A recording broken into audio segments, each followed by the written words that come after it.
কি করছিস নতুন বালিশটা নিয়ে? বাবা,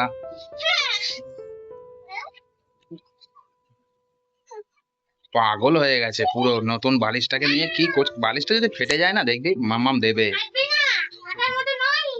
মাম্মাম দেবে পেঁদানি।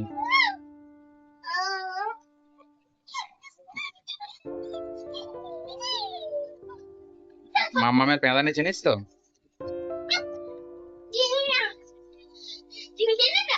যখন দেবে না পিঠের মধ্যে দুপ দাপ করে, তখন বুঝতে পারবি। হুম। না, তুমি তোলো। এই বালিশটাকে নিয়ে কি করছে দেখো। একটা বালিশ ছিল আমাদের, কোল বালিশ। এই যে এই কোল বালিশটা ছিল।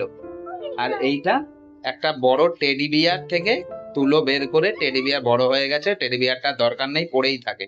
তাই বড় টেডি বিয়ারটার থেকে যে কটা তুলো ছিল, যতগুলো তুলো ছিল, সব তুলো বের করে এখন সেই বায়না ধরেছিল আমাকে একটা কোল বালিশ বানিয়ে দিতে হবে। ওর দাদা একটা নিয়ে নেয়, ওর জন্য একটা কোল বালিশ বানিয়ে দিতে হবে। এবার ওই টেডি বিয়ারটার থেকে কোল বালিশের যে এই টেডি বিয়ারের যে তুলোগুলো ছিল, সেই তুলোগুলো দিয়ে এই একটা কোল বালিশ বানিয়ে দিয়েছে। এবার এই কোল বালিশটাকে নিয়ে কি করছে দেখো।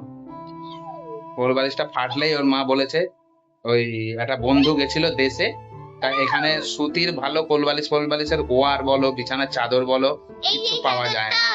এই দেশ থেকে এই সুতির চাদর নিয়ে আসা হয়েছে, আর এই কোল বালিশের দুটো ওয়ার এনে দিয়েছে। তাই এই কোল বালিশ, হ্যাঁ ওইখানে বাইরে একটা শুকোচ্ছে, তাই কোল বালিশের ওয়ার দিয়ে কোল বালিশ বানিয়ে দেওয়া হয়েছে। এই দেখো এখন কি খুশি। এখন কোল বালিশ নিয়ে এখন খেলাধুলো চলছে টুনটুনি মাসির। ঠিক আছে, চলো, টাটা। টাটা। পাগল মেয়ে একটা। যত ও আরে, যত বড় হচ্ছে পাগলামি বাড়ছে। ঠিক আছে, চলো, টাটা, বাই।